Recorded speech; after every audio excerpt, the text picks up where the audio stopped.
If you are a Chicago, Midwest, or Northeast boater thinking about buying a golf access home here in Cape Coral, this video could save you a significant amount of money. I have worked with enough out-of-state buyers over the years to know that the same mistakes come up over and over again. Not because buyers are careless, but because buying a waterfront home in a market you have never lived in is genuinely complicated. And there are things that a local golf access specialist knows that nobody else is going to tell you. Today I'm going to walk you through the 5 biggest mistakes I see out-of-state buyers make when purchasing a Cape Coral golf access home, and exactly how to avoid every single one of them. I'm Barry Cessna, your Cape Coral golf access realtor, specializing in golf access homes for boaters relocating to Southwest Florida. Now, if you have any questions about buying, selling, retiring, or relocating to Cape Coral, connect with me directly, like many others have. Now, the link is in the description and the video call is always complimentary. Let's get into it. This is the most expensive mistake I see out-of-state buyers make, and it happens constantly. A buyer finds a home on Zillow, falls in love with it, and calls the number on the listing. That number goes directly to the listing agent, and the listing agent works for the seller, not you. I want to be very clear about what that means. See, the listing agent has a legal obligation to get the highest possible price for their seller. That is their job. They are not on your side. They cannot be. It is a fundamental conflict of interest. When you call that number and start sharing your budget, your timeline, and how much you love the home, you are handing all your negotiating leverage to someone who is paid to use it against you. Let me give you a real example of what this looks like in practice. I was working with a buyer on a Cape Coral waterfront home, and during my research to determine the right offer price, I discovered something striking. The seller had purchased that same home just 2 years earlier in 2024 for $100,000 more than what the property was actually worth at the time. She had gone directly to the listing agent, who happened to be related to the seller. Nobody was looking out for her. Nobody was running the comps or questioning the price. She trusted the process and overpaid by $100,000. When I brought my buyer in, we did our homework. We looked at what the property was actually worth in today's market. We made an offer based on real data, and we secured the home for my buyer at $100,000 less than what the seller had paid just 2 years prior. The seller bought that home in 2024. The buyer purchased it in 2026. Prices in Cape Coral did not drop $100,000 between 2024 and 2026. The market does not explain that gap. Bad representation does. The seller paid $100,000 more than the home was worth because nobody was looking out for her. My buyer paid what the home was actually worth because I was. That is not an isolated story. That is what happens when you walk into a negotiation without someone in your corner who knows the market and is fighting specifically for you. You would not walk into a car dealership, tell the salesperson your maximum budget, and ask them to negotiate the best deal for you. Buying a home is no different, except the numbers have a lot more zeros. Always work with a buyer's agent who knows the Cape Coral golf access market. In most cases, it costs you nothing as a buyer and can save you tens of thousands of dollars. This mistake is specific to buyers who are coming to Cape Coral because they want to be on the water, and it is more common than you would think. Buyers fall in love with the home, the kitchen is beautiful, the pool is stunning, and the backyard looks out over a canal. They make an offer, go under contract, and then start thinking seriously about the boat they've always dreamed of owning. And then they realize that the boat is never going to fit under the bridge between their dock and open water. Now they have a choice: buy a different boat than the one they've wanted, or find a different home. Neither is a conversation you want to have after you are already under contract. Before you fall in love with any Cape Coral waterfront property, you need to know the height of your vessel from the waterline and its highest fixed point. That single number tells you immediately whether a property works for your boating life. A hard fixed T-top at 11 feet will not clear a 9-foot bridge. A sport fishing boat with a tower, a motor yacht, a catamaran, none of those work behind a fixed bridge. If that is the boat you've always wanted or already own, the conversation starts with direct golf access and nothing else. Beyond the golf access type, there are other things a boater needs to evaluate that a standard home inspection will not catch. The seawall is one of the most important. Seawalls in Cape Coral are constantly exposed to tidal movement, boat wake, and salt water, and they deteriorate over time. typically about 50 years. A failing seawall can cost anywhere from several $1,000s to repair to tens of $1,000s to fully replace. Knowing what a healthy seawall looks like versus one that needs attention, and knowing when to call in a professional seawall inspector for a deeper evaluation is critical before you commit to a purchase. The dock structure and the boat lift capacity are equally important. Is the dock in good condition? Is the lift rated for the size and weight of your vessel? These are not details that show up in listing photos, and they are not things a general home inspector evaluates in depth. This is where having a Gulf access specialist walking through the property with a boater's eye makes a real difference. I live on a Gulf access canal in Cape Coral. I see the water every single day. I understand what it means to have a boat behind your house, and I evaluate every waterfront property through the lens of how a boater is going to use it. The Gulf access situation, the traverse time, the canal width, the dock, the lift, the seawall. I know what to look for, and I know when something does not look quite right. And when something does not look right, I know exactly who to call. This is the kind of local knowledge that only comes from living here and working in the market every day. It is the kind of protection that no out-of-area agent can replicate. This one comes up constantly. Buyers send me homes they found on Zillow. Beautiful properties, great price, waterfront location, and the first thing I look at is the traverse time from the dock to open water. And more often than I can count, the answer is over an hour. An hour to open water at idle speed. Think about what that actually means for your boating lifestyle. You wake up on a Saturday morning excited to get out on the Gulf. You cast off your dock and start idling through the canals. 45 minutes later, you're still in the canal system. An hour in, you finally hit open water. Now, by the time you get to where you actually want to be fishing or anchoring, you've already used 2 hours of your day just getting there and getting back. For a buyer who plans to be on the water every weekend, that traverse time can completely change the lifestyle that you've imagined. And it's something that never shows up in a listing description. Here is the relationship buyers need to understand.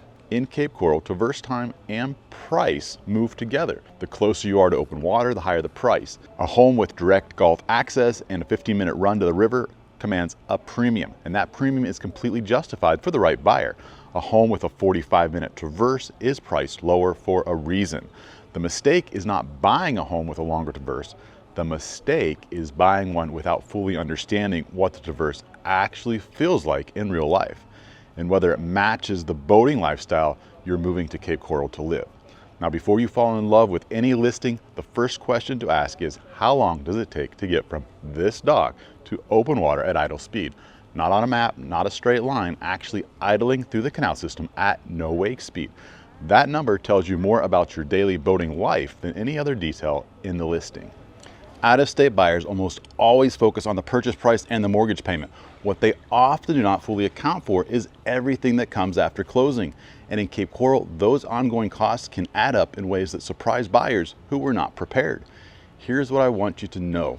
The media has created a lot of anxiety around Florida insurance costs. And in some cases, that anxiety is justified. But a lot of my buyers are actually pleasantly surprised when they get their actual quotes. Insurance in Cape Coral is not always as expensive as the headlines suggest, but you absolutely need to know your real numbers before you commit to a purchase. Not estimates, not guesses, actual quotes obtained during your due diligence period. Let me walk you through the real costs of owning a Gulf access home in Cape Coral so you can budget accurately.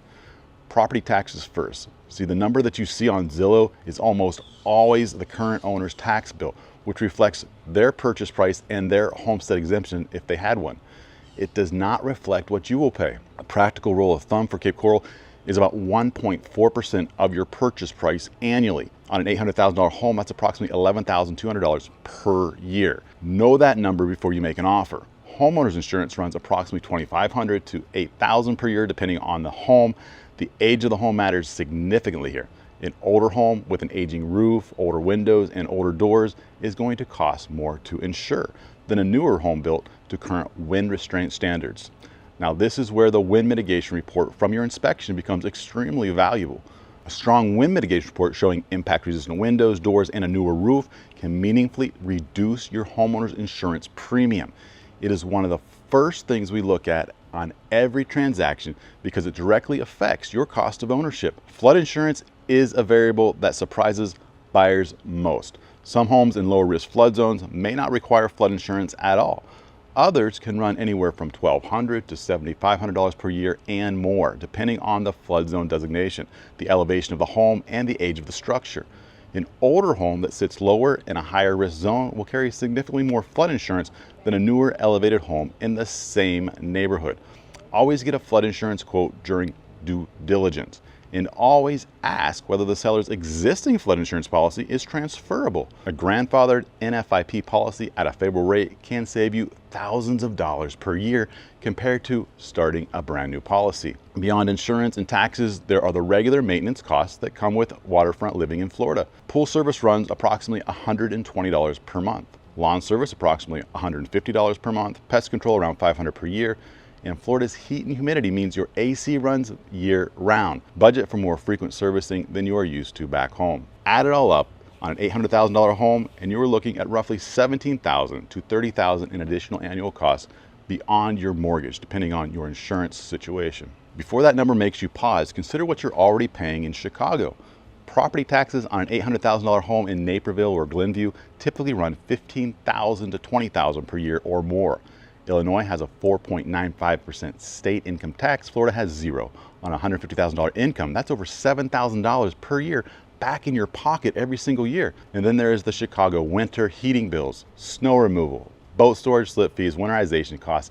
Those add up to real money every single year for something you are not even enjoying. When you look at the full picture, Cape Coral waterfront ownership is often surprisingly comparable to what you are already spending in Chicago. And in many cases, it's less. Now the difference is that in Cape Coral, every dollar you spend goes towards a lifestyle you are actually living 12 months a year, not 5.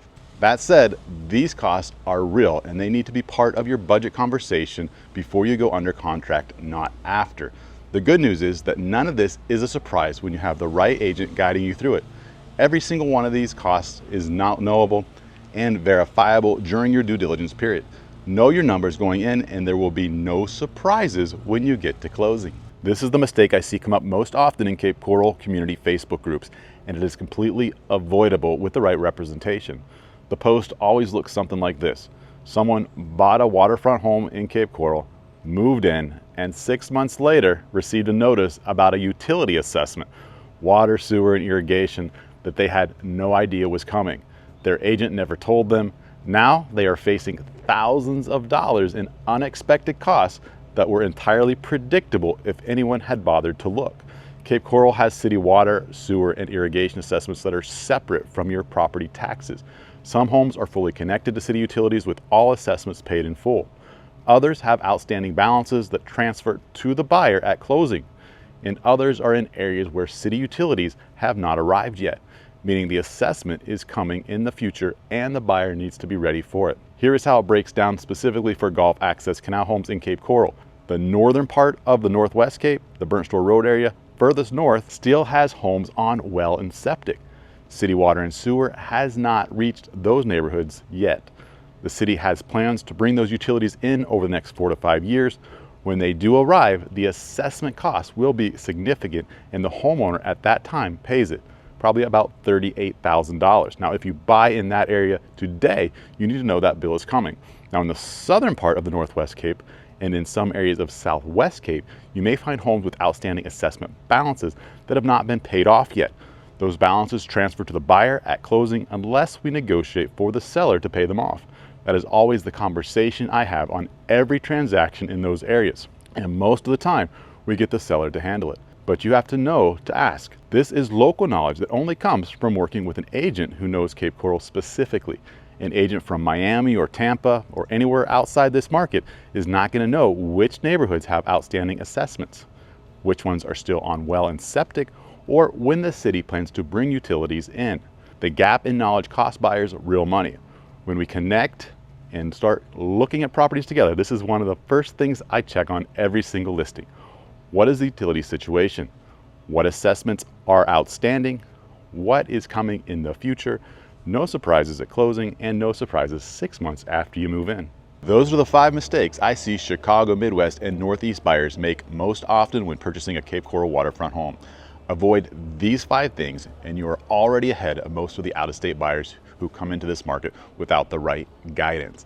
going directly to the listing agent, not evaluating the property through a boater's eyes, underestimating traverse time, not understanding the true cost of ownership, and not understanding assessments and utility timelines. The next video in this series is one I get asked about all the time. Is Cape Coral actually right for you? Not everyone who loves the idea of Cape Coral is the right fit for Cape Coral.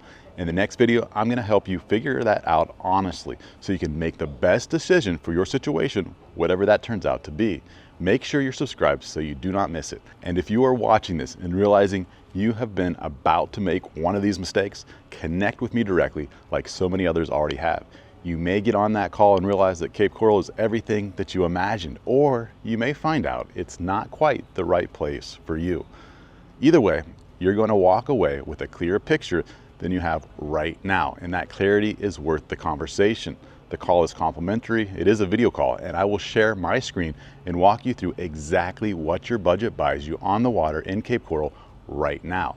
And if you are watching on your TV, there's a QR code banner at the bottom of your screen. Grab your phone and scan it with your camera right now. I will give you a second. Once you scan that code and book your call, here is what's going to happen, what we're going to do together. I'm going to pull up live MLS listings in your budget, show you real neighborhoods, real traverse times, and real bridge clearances for your specific boat. We're going to figure out exactly which part of Cape Coral fits your boating lifestyle. That call will give you a clearer picture of this market than anything you will find on Zillow. There's also a link in the description below. I'm Barry Cessna, your Cape Coral Golf Access Realtor. Connect with me and let's figure out if this is the right move for you.